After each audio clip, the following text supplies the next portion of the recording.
बिहार के एक छोटे से गांव सोनपुर में एक पुराना कुआं था जो अब इस्तेमाल में नहीं था।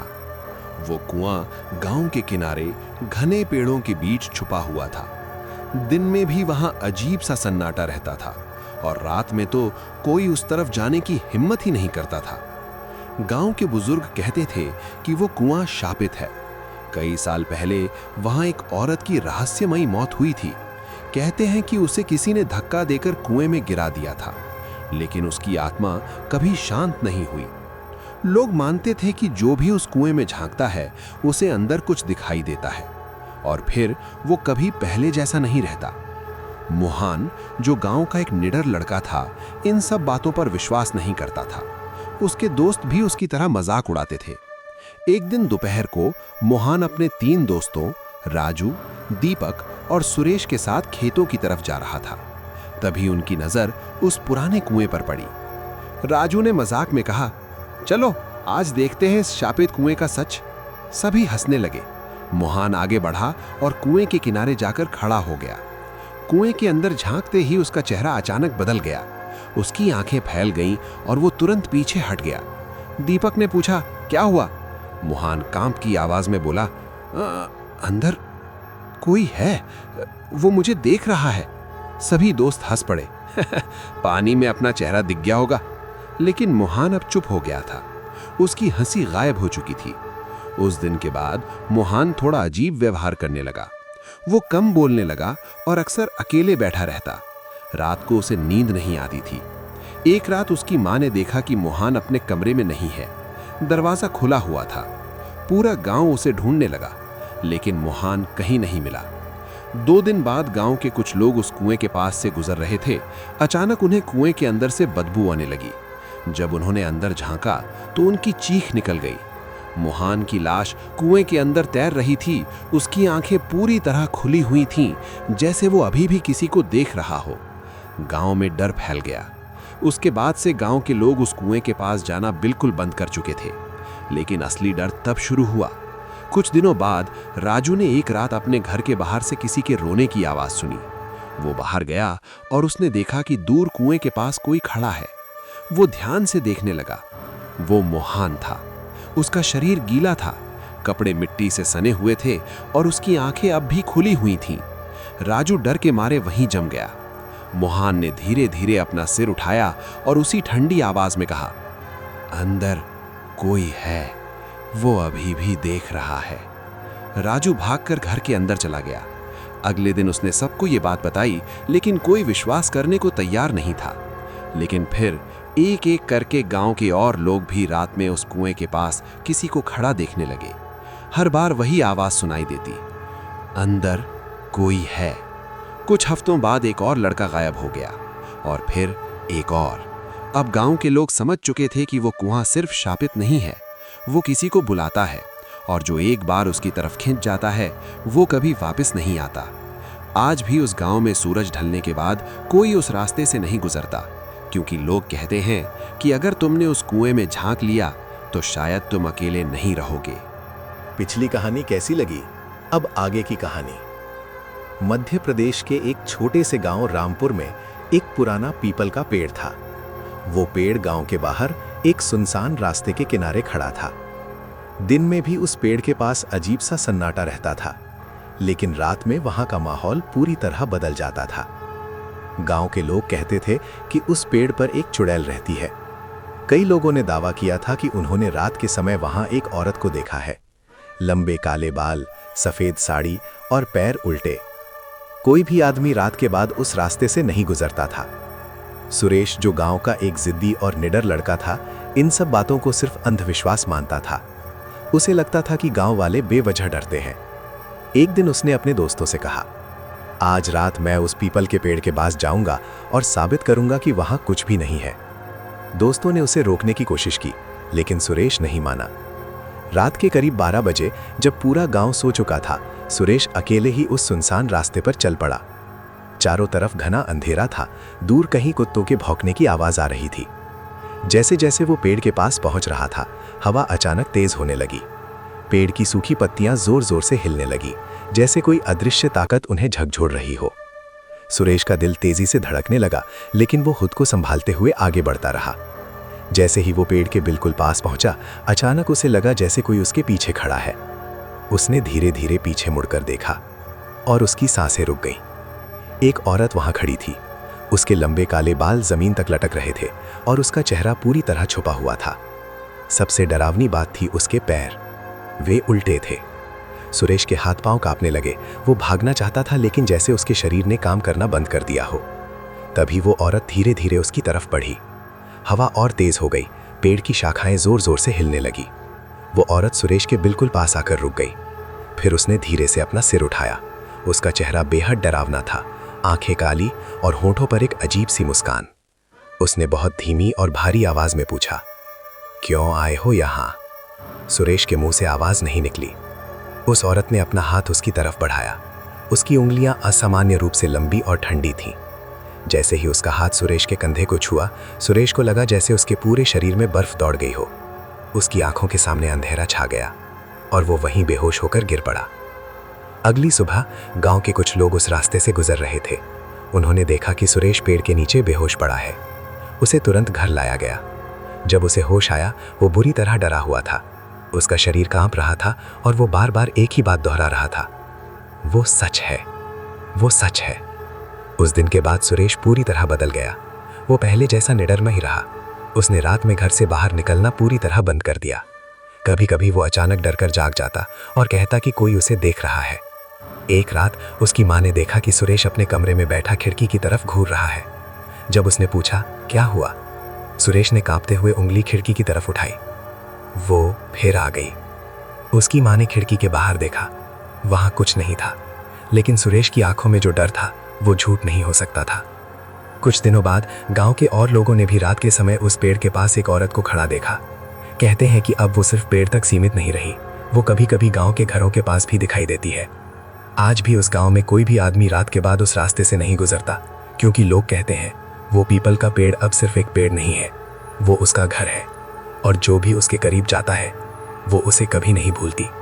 यदि आपको ऐसी हॉरर स्टोरी पसंद है तो वीडियो को लाइक, चैनल को सब्सक्राइब और अपने दोस्तों के साथ शेयर जरूर करें। अब आगे की कहानी। राजस्थान के एक पुराने गांव भानगढ़ के पास एक वीरान सा घर था जो सालों से खाली पड़ा था। उस घर की दीवारें टूटी हुई थीं।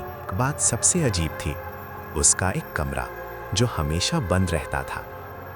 गांव के लोग कहते थे कि उस कमरे में कई साल पहले एक आदमी की रहस्यमयी मौत हुई थी। कोई नहीं जानता था कि उसकी मौत कैसे हुई, लेकिन उसके बाद से उस कमरे को कभी नहीं खोला गया। जो भी उस कमरे के पास जाता उसे अजीब सी ठंडक महसूस होती थी और कभी कभी अंदर से धीमी हंसी की आवाज भी सुनाई देती थी। समय बीतता गया और घर की बात धीरे धीरे लोगों के दिमाग से निकल गई। फिर एक दिन शहर से एक आदमी रवि उस गांव में आया। उसने वो पुराना घर बहुत सस्ते में खरीद लिया। गांव वालों ने उसे उस कमरे के बारे में चेतावनी दी, लेकिन रवि ने इन बातों को अंधविश्वास मानकर नजरअंदाज कर दिया।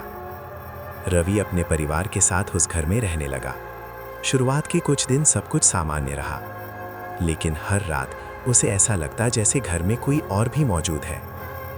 एक रात उसने घर के उस बंद कमरे के पास से गुजरते हुए अंदर से हल्की सी खटखट की आवाज सुनी। वो ठिठक गया। उसने दरवाजे के पास जाकर ध्यान से सुना।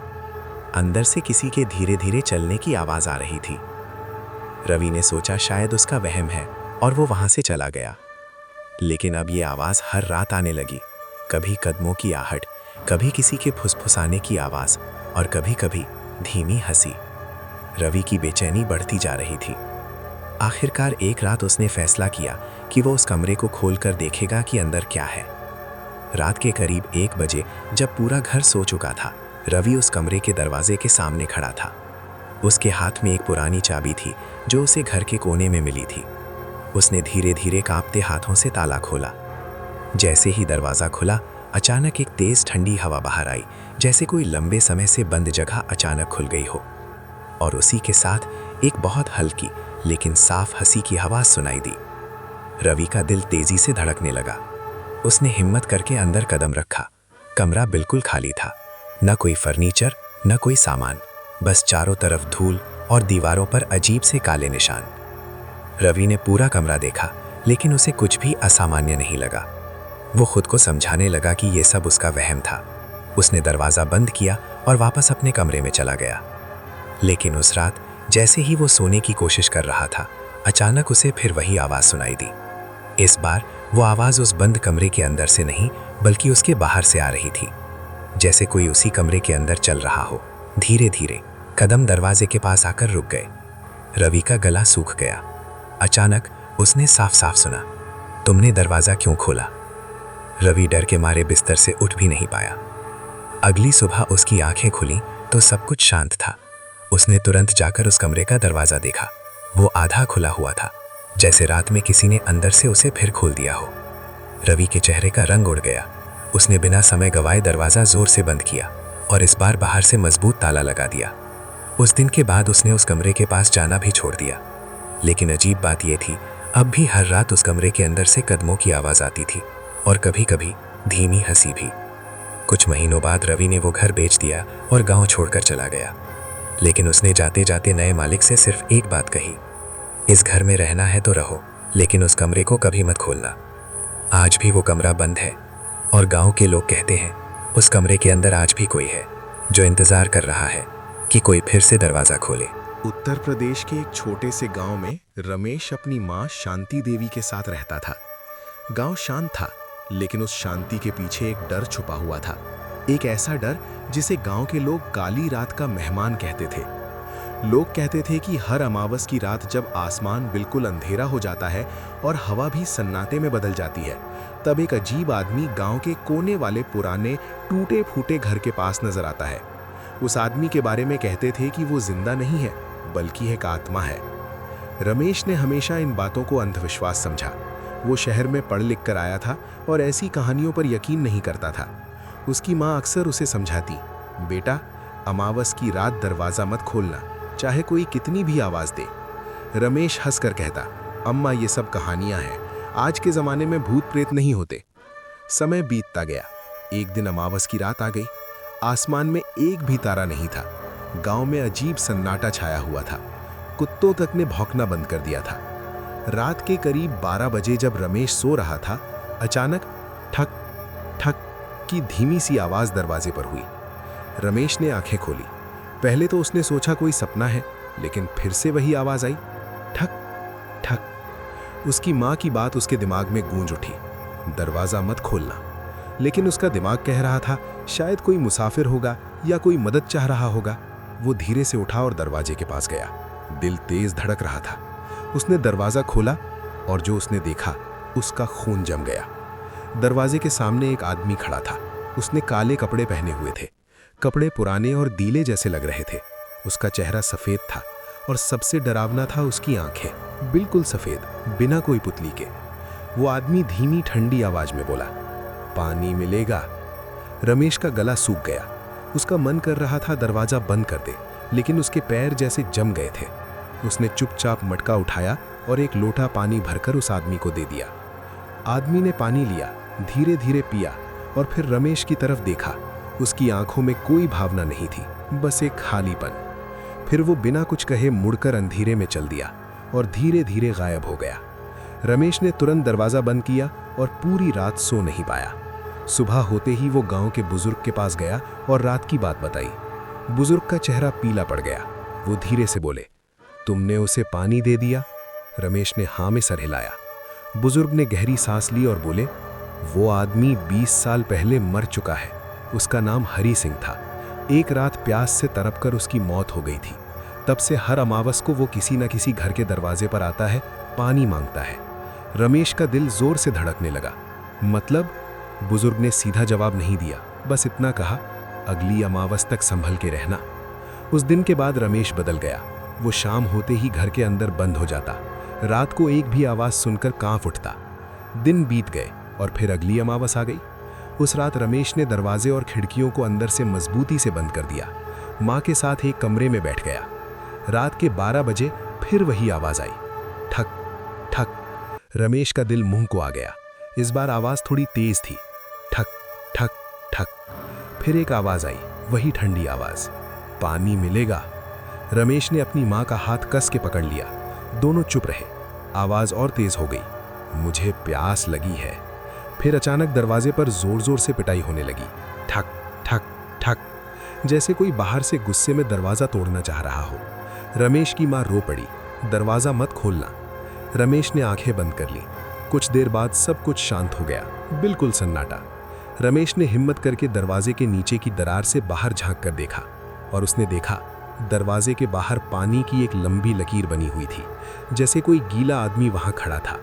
और धीरे धीरे वो पानी की लकीर घर के अंदर की तरफ बढ़ने लगी। रमेश पीछे हट गया। उस रात के बाद रमेश कभी नॉर्मल नहीं रहा। लोग कहते हैं कि कुछ महीनों बाद रमेश खुद रात को गांव के कोने में उस पुराने घर के पास खड़ा दिखता था, काले कपड़े पहने, और हर अमावस की रात किसी न किसी के दरवाजे पर जाकर धीमी आवाज में कहता, पानी मिलेगा। और तब से गांव में हर अमावस की रात कोई भी दरवाजा नहीं खोलता, क्योंकि सब जानते हैं काली रात का मेहमान अब अकेला नहीं है। पिछली कहानी कैसी रही आप लोग बताइए। अब ये लास्ट स्टोरी है, लीजिए आप सुनिए। उत्तर प्रदेश के एक छोटे से गांव हरिपुर में रात की आखिरी बस के बारे में एक अजीब कहानी मशहूर थी। गांव वाले कहते थे कि जो भी उस बस में बैठता है वो कभी पहले जैसा नहीं रहता, और कभी कभी तो लौट कर आता ही नहीं। कहते थे कि वो बस आधी रात के बाद ही दिखाई देती है, दिन में या शाम को उसका कोई नामो निशान नहीं होता। रवि जो शहर में काम करता था, एक दिन देर से गांव लौट रहा था। आखिरी बस छूट चुकी थी और सड़क सुनसान पड़ी थी। गांव के एक बूढ़े ने उसे चेतावनी दी, अगर आधी रात के बाद कोई बस आए तो उसमें मत बैठना। रवि ने इसे मजाक समझा और सड़क किनारे इंतजार करने लगा। करीब 12:30 बजे दूर से एक बस की हल्की हल्की रोशनी दिखाई दी। बस धीरे धीरे उसकी तरफ आई और उसके सामने आकर रुक गई। बस बहुत पुरानी लग रही थी, उसकी बॉडी पर जंग लगी थी और हेडलाइट की रोशनी भी टिमटिमा रही थी। दरवाजा अपने आप खुल गया। अंदर पूरा सन्नाटा था। रवि ने एक पल के लिए सोचा, फिर वो बस में चढ़ गया। जैसे ही वो अंदर गया, उसे कुछ अजीब सा महसूस हुआ। बस में करीब 10-12 लोग बैठे थे, लेकिन कोई भी हिल नहीं रहा था। सबकी आंखें सीधी सामने थीं, और सबसे डरावनी बात, किसी की भी पलक नहीं झपक रही थी। रवि ने धीरे से एक सीट पर बैठने की कोशिश की। जैसे ही वो बैठा, उसके बगल में बैठे आदमी ने बहुत धीरे से अपना सिर उसकी तरफ घुमाया। उसका चेहरा पीला था, आंखें पूरी तरह खुली हुई और उनमें कोई चमक नहीं थी। रवि का गला सूख गया। बस चलने लगी। अंदर कोई आवाज नहीं थी, न इंजन की, न लोगों की। बस एक अजीब सी खामोशी थी जो दिल की धड़कनों को और तेज कर रही थी। कुछ देर बाद अचानक ड्राइवर ने बिना पीछे देखे कहा, यह सफर आपका आखिरी हो सकता है। उसकी आवाज बहुत भारी और ठंडी थी। रवि के शरीर में सिहरन दौड़ गई। उसने खिड़की से बाहर देखने की कोशिश की, लेकिन बाहर कुछ दिखाई नहीं दे रहा था, जैसे बस किसी अंधेरे खालीपन में चल रही हो। तभी उसने महसूस किया कि बाकी सभी यात्री अब धीरे धीरे उसकी तरफ देख रहे हैं। उनकी आंखें एक साथ उसकी तरफ मुड़ी और उनके चेहरे पर एक अजीब सी मुस्कान उभर आई। रवि अब खुद को संभाल नहीं पाया। जैसे ही बस अगले मोड़ पर धीमी हुई, वो तुरंत उठकर दरवाजे की तरफ भागा और कूदकर नीचे उतर गया। वो सड़क पर गिर पड़ा। उसका दिल जोर जोर से धड़क रहा था। जब उसने पीछे मुड़कर देखा, बस गायब थी, जैसे वो कभी वहां थी ही नहीं। अगले दिन जब उसने गांव वालों को ये बात बताई तो सबके चेहरे का रंग उड़ गया। एक बूढ़े आदमी ने धीरे से कहा, तुम बहुत किस्मत वाले हो। रवि ने पूछा, क्यों? बूढ़े ने कांपती आवाज में जवाब दिया, वो बस 10 साल पहले एक भयानक हादसे में जलकर खाक हो गई थी। उसमें बैठे सभी लोग और ड्राइवर, कोई भी जिंदा नहीं बचा। रवि के पैरों तले जमीन खिसक गई। उस दिन के बाद उसने कभी रात में सफर नहीं किया, लेकिन डर अभी खत्म नहीं हुआ था। कुछ दिनों बाद एक रात रवि अपने कमरे में सो रहा था। अचानक उसे दूर से एक बस के हॉर्न की आवाज सुनाई दी। वो आवाज धीरे धीरे पास आती गई, फिर उसके घर के सामने आकर रुक गई। रवि का दिल कांप उठा। उसने खिड़की से झांकने की हिम्मत नहीं की, लेकिन फिर उसे साफ साफ सुनाई दिया, अगला सफर बाकी है। उसकी सांसें रुक गईं। आज भी हर अमावस की रात उस गांव की सड़क पर एक बस दिखाई देती है, और कहते हैं उस बस में सीटें कभी खाली नहीं रहती, क्योंकि जो एक बार उसमें बैठ जाता है वो फिर कभी उतर नहीं पाता। यदि आपको ऐसी हॉरर स्टोरी पसंद है तो आप मेरे चैनल को सब्सक्राइब कर सकते हैं और अपने दोस्तों के साथ शेयर भी कर सकते हैं। मिलते हैं अगले वीडियो में ऐसी डरावनी स्टोरी के साथ। धन्यवाद।